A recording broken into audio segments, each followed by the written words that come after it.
கர்த்தருடைய பரிசுத்த நாமத்திற்கு மகிமை உண்டாவதாக. எபேசியர் 5ஆம் அதிகாரம் 14ஆம் வசனம். எழுந்திரு, அப்பொழுது கிறிஸ்து உன்னை பிரகாசிப்பிப்பார் என்று சொல்லி இருக்கிறார் என்று வாசிக்கிறோம். நாம் அனைவரும் தேவனால் பிரகாசிப்பிக்கப்பட வேண்டும், பயன்படுத்தப்பட வேண்டும், உயர்த்தப்பட வேண்டும் என்று விரும்புகிறோம். ஆனால் நாம் இருக்கிற நிலைமையிலே இருந்து கொண்டு தேவன் சொல்லி இருக்கிறாரே என்று சொல்லுவோம். ஆனால் தேவனால் ஒருபோதும் நம்மை பயன்படுத்த முடியாது. ஆகவே நாம் தூங்குகிற, சோர்ந்து போன, பின்வாங்கி போன நிலைமையிலிருந்து விழித்து எழுந்திருப்போமானால் நிச்சயமாகவே தேவன் நம்மை பிரகாசிப்பிப்பார். சங்கீதக்காரன் சொல்லும் பொழுது கர்த்தர் நம்மை பிரகாசிப்பிக்கிற தேவனாய் இருக்கிறார் என்று சொல்லுகிறார். ஏனென்றால் உலகத்திலே வந்த எந்த மனுஷனையும் பிரகாசிப்பிக்கிற அந்த மெய்யான ஒளி நம் தேவனாகவே இருக்கிறார். ஆகவே நாம் சூழ்நிலைகளை பார்த்து, நம்மளுடைய விரோதிகளை பார்த்து, சத்ருவை பார்த்து நாம் ஒருபோதும் சோர்ந்து போகாதபடி நம்முடைய சத்ருவை பார்த்து, நம்முடைய சூழ்நிலைகளை பார்த்து, பிரச்சனைகளை பார்த்து நாம் பேசுகிறவர்களாய் இருக்க வேண்டும். என் சத்ருவே, எனக்கு விரோதமாய் சந்தோஷப்படாதே, நான் விழுந்தாலும் எழுந்திருப்பேன், நான் இருளிலே உட்கார்ந்தால் கர்த்தர் எனக்கு வெளிச்சமாய் இருப்பார் என்று சொல்லி நாம் சூழ்நிலைகளை பார்த்து பேச பழகும் பொழுது நிச்சயமாகவே சத்ருவின் கிரியைகளுக்கு நாம் நீங்களாக்கி விடுவிக்கப்படுவோம். அப்படி நாம் எழுந்திருக்கும் பொழுது முன்பின் உள்ள வசனங்களின் ஆழங்கள் நம்மிடத்திலே வெளிப்படும். ஆவியின் கனி சகல நற்குணத்திலும் நம்மிடத்திலே நீதியிலும் உண்மையிலும் விளங்குகிறதா இருக்கும்.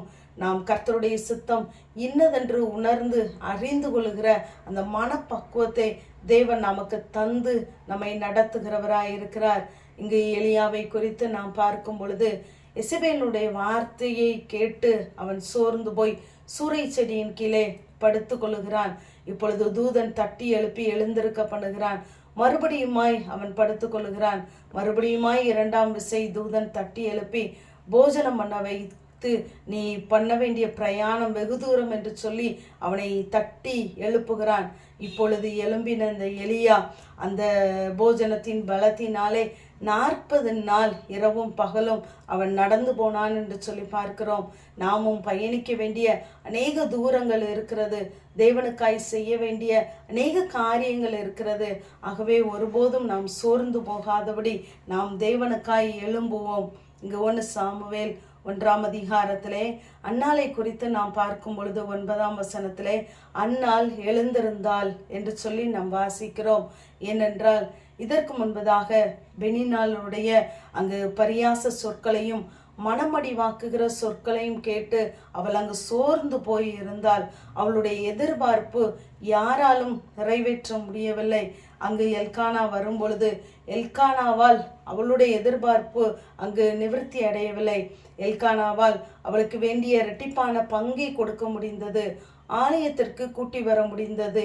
ஏன் சாப்பிடாது இருக்கிறாய், அழுகிறாய், ஏன் சஞ்சலப்படுகிறாய் என்று விசாரிக்க முடிந்தது. ஆனால் அவளுடைய தேவையை அவனால் பூர்த்தி செய்ய முடியவில்லை.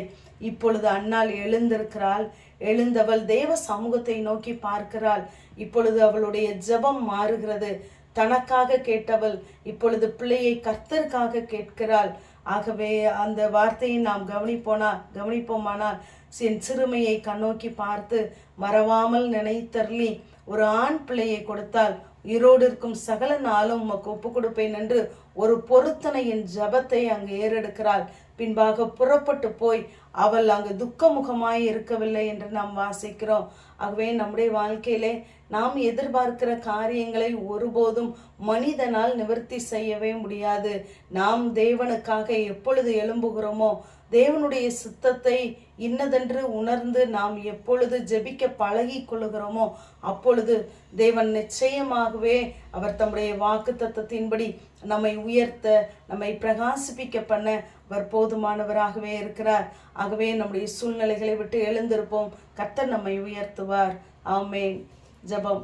பிதாவாகிய தேவனே, குமாரனாகிய இயேசு கிறிஸ்துவின் நாமத்தின் மூலமாய் உடைய சன்னிதானத்திலே வருகிறேன்.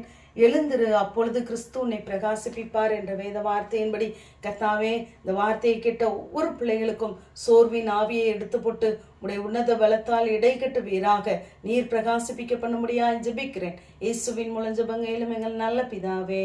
ஆமென்.